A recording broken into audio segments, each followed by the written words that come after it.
Muy buenos días, bienvenidos a esta predicación para nuestra oración del día de hoy. Hoy lunes les voy a invitar a que nos detengamos en la primera lectura que nos regala la liturgia, que es del profeta Jonás. El evangelio de hoy es muy conocido por todos, pues obviamente quien quiera orar el evangelio pues está en toda su libertad, es el del buen samaritano. Es Lucas 10 desde el versículo 27 hasta el 37 o desde el 23 hasta el 37, ¿no? Entonces, pues es toda la parábola del buen samaritano que bastante bien conocemos, pero como es el mes misionero, y pues venía esta lectura del profeta Jonás, la verdad a mí me inspiró para orar desde allí, ¿no? Como ese tema de los profetas, los enviados, los misioneros que somos tú y yo, ¿no? Entonces, del profeta Jonás son dos capítulos, el 1 y el 2. Sencillamente porque, pues, en el Salmo se va a recoger toda la parte de, pues, casi que esa lamentación o esa oración de Jonás ahí en el vientre de la ballena, entonces abarca los dos capítulos. Para los que no están tan familiarizados con el profeta Jonás, bueno, yo creo que todos lo conocemos, pero a mí es uno de los profetas que me encanta, no sé por qué, pero me identifico mucho con él. Es un profeta rebelde, desobediente, que se convierte, pero no deja su rebeldía. Entonces, no sé por qué, como que hay profetas o personajes de la palabra de Dios que a uno como que le hablan sin decir nada, ¿no? Entonces, Jonás es uno de esos que me encanta. Y pues hoy me parecía una hermosa sorpresa encontrármelo en la liturgia porque pues le preguntaba al Señor, pues, ¿qué podríamos aprender de Jonás para nuestra vida misionera? La vida misionera de todo cristiano, la vida misionera de todo creyente, de todo bautizado. Y entonces la primera cosa que se me hace bonita es la invitación de parte del Señor a obedecerle a Él. Creo que ahí está la clave de nuestra vida cristiana. Tú y yo estamos aquí en este mundo y oramos para buscar y hallar la voluntad de Dios, para poderla poner por obra. Es decir, oramos para obedecer a Dios. Solo para eso. Bueno, obviamente, si lo obedecemos, pues amamos, nos transformamos en Cristo. O sea, nuestra vida es más llevable, crecemos, nos convertimos. O sea, pero el núcleo es la obediencia a Él. Y entonces me encantaba porque, pues este libro, que son muy poquitos capítulos, el núcleo es la obediencia a Dios.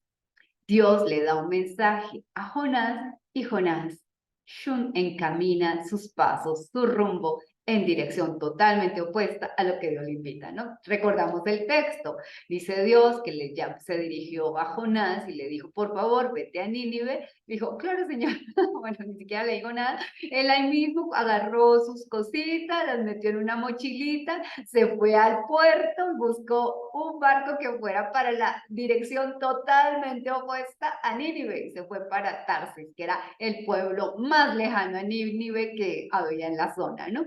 Y entonces es interesante porque esa actitud de desobediencia, de rebeldía, de decir, ok, ok, ok, y nos vamos por otros caminos, pues a veces es más nuestra de lo que pensamos.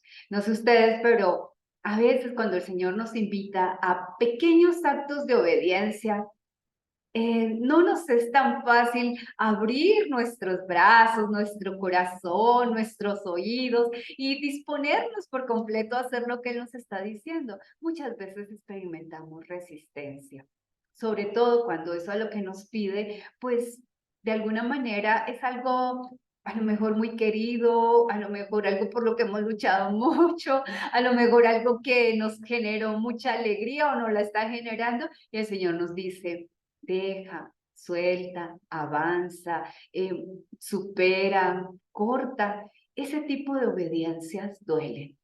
No sé si alguna vez han tenido, por ejemplo, la experiencia de tener que dejar una relación que ustedes a lo mejor consideraban que era adecuada, un noviazgo, obviamente ese tipo de relaciones, los matrimonios es más difícil, pero un noviazgo, una amistad que ustedes dicen, es que esa persona para mí es muy importante y el Señor, pero no te está ayudando a crecer, pero no te está ayudando a hacer lo que yo te digo, pero no te está ayudando en tu camino de cristificación, de ser mejor persona. Y uno se resiste y se resiste y se resiste y se resiste. Y finalmente, pues, a veces el Señor finalmente gana. Otras veces, pues la vida hace que las personas se vayan, ¿no? Otras veces se cortan las cosas, pues porque ya no hay como, no tiene más sentido esas relaciones, pero a veces ese paso de obediencia que te había pedido el Señor, no era como tan fácil de darlo y a veces no lo diste, te obligó la vida, ¿no? Entonces, Jonás experimenta en este momento de su vida una voluntad de Dios con la que para él no es nada empático comulgar, o sea, no tiene ni la menor intención de comulgar con esa voluntad de Dios y se encamina rumbo opuesto. ¿Qué pasa? Pasa que empiezan a venir muchas desgracias, ¿no? Entonces, ¿se acuerdan ustedes? El pobre capitán del barco y los marineros empiezan a estar en medio de una tormenta impresionante y Jonás, tan tranquilo, está durmiendo en la bodega de abajo del barco y ni se entera de lo que está pasando, ¿no? Cada uno de estos personajes ora a su Dios, implora. Entonces el libro nos habla de una cosa muy bonita y es que cada cual desde su fe en un momento de dificultad acude al Señor, a su Señor, a su Dios, al que ellos conocían, ¿no? Cada uno se pone a orar en un momento de dificultad y el único que no se entera de nada es el profeta. De nada, ¿no? Entonces, conclusión, empiezan a tirar todas las cosas que hay en el barco, obviamente las empiezan a sacar de la bodega y cuando se dan cuenta que hay un polizón, bueno, no polizón no porque él pagó su pasaje, pero hay uno que está durmiendo. Y entonces el capitán lo regaña, o sea, como que haces aquí mientras todos estamos allá rezando, ponte a rezar a ver si tu Dios se acuerda de nosotros y hace algo por nosotros. Y entonces me empiezan a hacer como las preguntas, ¿quién eres? ¿De dónde vienes? ¿A dónde vas? ¿A qué te dedicas? O sea, y Jonás les tiene que contar toda la historia y sale a la luz que él está huyendo de Dios, huyendo de Dios. Yo no sé si alguna vez te has sentido huyendo de Dios. Que Dios te propone las cosas, como les decía hace un momento, que a ustedes no les gustan, y entonces, lejos de hacer caso, ustedes se ponen en plan fuga. ¿Y qué hace uno en plan fuga? Todo lo contrario a lo que Dios le dice. Eso se llama huir de Dios, desobedecer. Y entonces ellos se asustan porque cómo es posible y dicen, no, tranquilos, lo que está pasando es por mi culpa. Entonces, ¿qué tenemos que hacer? Tírenme al mar y ya se pueden calmar a todo el mar, ¿no? Entonces, ellos intentan salvar la vida de Jonás, pero pues es imposible, o sea, ese barco o lo tiran al agua o se va a hundir. Y entonces pues le piden al Señor de Jonás que no les tenga en cuenta esa muerte. Si ese hombre es inocente, pues que no les vaya a tener en cuenta esa muerte porque ellos ya no saben qué hacer. Lo tiran y santa paz. Entonces, tenaz, porque cuando tú y yo no obedecemos, no le hacemos caso a Dios, empieza a generarse una tormenta. Y a veces la tormenta es en el exterior, o sea, a veces puede ser que nuestra desobediencia conlleve a dificultades y problemáticas en el exterior, en el entorno, nuestra vida, nuestra familia, perdón, nuestros trabajos. O sea, si hay algo en lo que tú tienes que ceder, callar, cortar, convertirte, empezar de nuevo, o sea, si hay algo y no lo haces, qué pena, la tormenta empieza a subir de tono. Pero a veces la tormenta viene por dentro. Y no sé ustedes, pero cuando uno le desobedece a Dios, yo no sé si han tenido la experiencia de que empieza a generarse como un remolino interior. Y ese remolino se llama impaz, ese remolino se llama que no estás en lo que Dios te dice, que no estás queriendo secundar su voz y por lo tanto estás yendo en contra de ti mismo, así de sencillo. Y entonces eso genera una gran tormenta en tu interior. Nadie está bien en la desobediencia a Dios. Nadie está bien, porque la desobediencia a Dios es el pecado radical. La obediencia es vivir en el estado de gracia. La desobediencia es el pecado.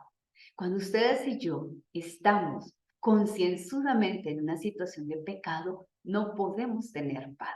Otra cosa es la inconsciencia, ¿no? El momento en el que Jonás ni se entera de lo que está sucediendo. Él está dormido. A veces estamos en situaciones que no quiere Dios, que no son voluntad suya, pero no nos damos cuenta siquiera. Pero si una vez hecho un discernimiento, una oración, una intuición de voluntad de Dios, tú te mantienes en tu macho, dicen en México, te mantienes donde estás y no das el brazo a torcer, empieza la tormenta y empieza en ti.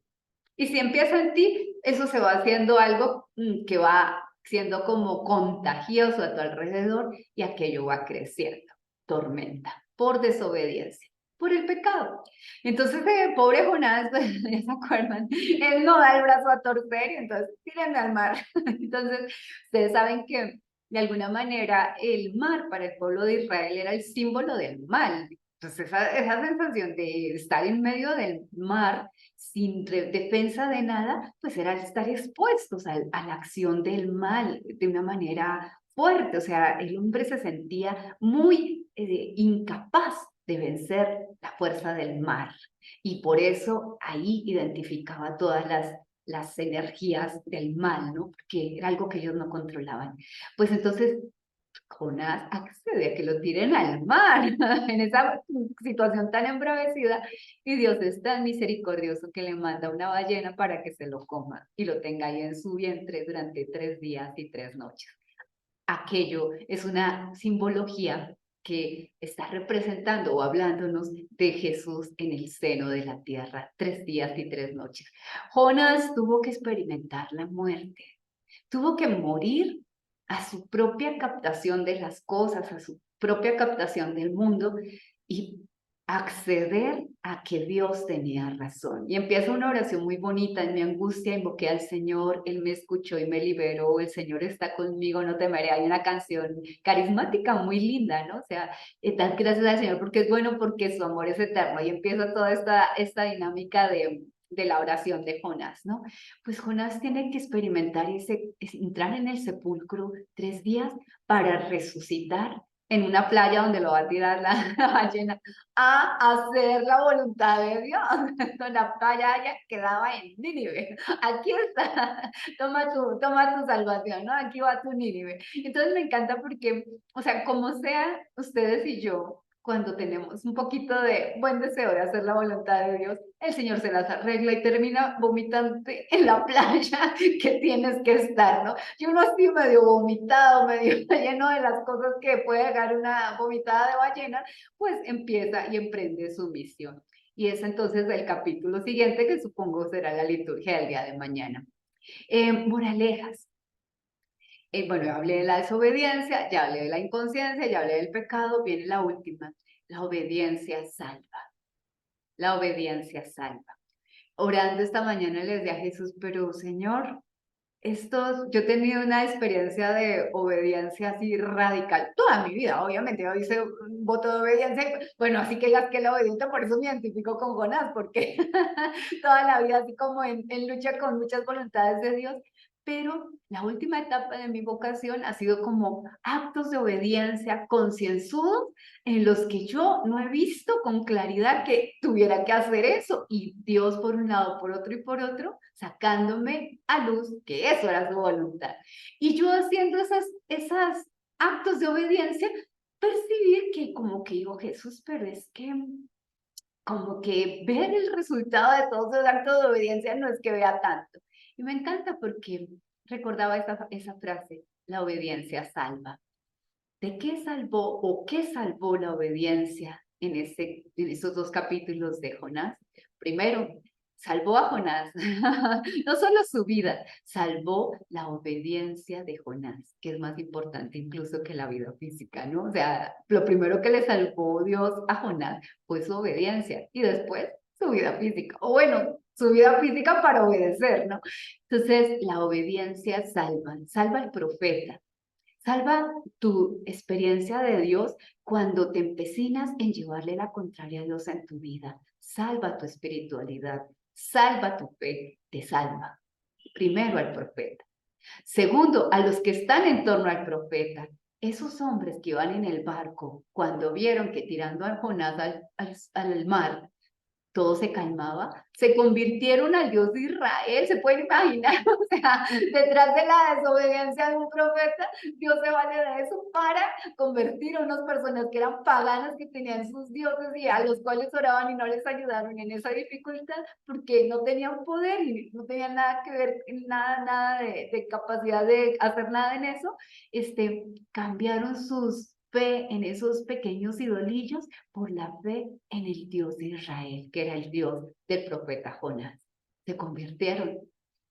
La obediencia pues tu obediencia, a veces a regañadientes y a veces en lucha con Dios, pero esa obediencia puede ser que esté salvando la fe de personas que a lo mejor no vuelvas a volver a ver. Jonás cayó al mar y nunca volvió a ver a esos hombres, pero ellos se convirtieron al Dios de Israel. Tercero, la obediencia salva más allá de lo que tú calcules. Obviamente veremos cómo Jonás va a comenzar a predicar y ese pueblo de Nínive se va a convertir. Jóvenes, niños, adultos, todo el mundo se convierte. Ojalá fuéramos así los profetas de Dios de este tiempo, ¿no? Todo el pueblo se convierte, todavía Jonás se enoja. Bueno, esa es la última parte, la de mañana, pero me encanta porque dices, si Jonás no hubiese sido salvado por Dios con el vientre de esa ballena tirado en esa playa, esa gente se habría perdido.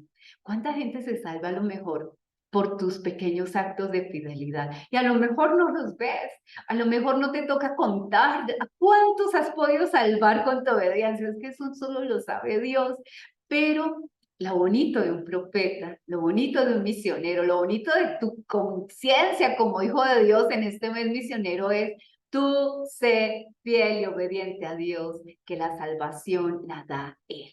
La obediencia salva. Salva tu propia experiencia de fe, o sea, salva tu amistad con Dios y te prometo que detrás de ella muchos experimentarán su salvación, o sea, su experiencia de encuentro con Jesús. Dios salva, es el nombre de Jesús, ¿se acuerdan? Dios salva. Si tú defiendes tu obediencia a Dios, tu relación con Él, tu fidelidad a Él, muchos podrán tener acceso a Dios salva, es decir, a Jesús. Entonces, bueno, es un mensaje sencillo, pero nada fácil de vivir.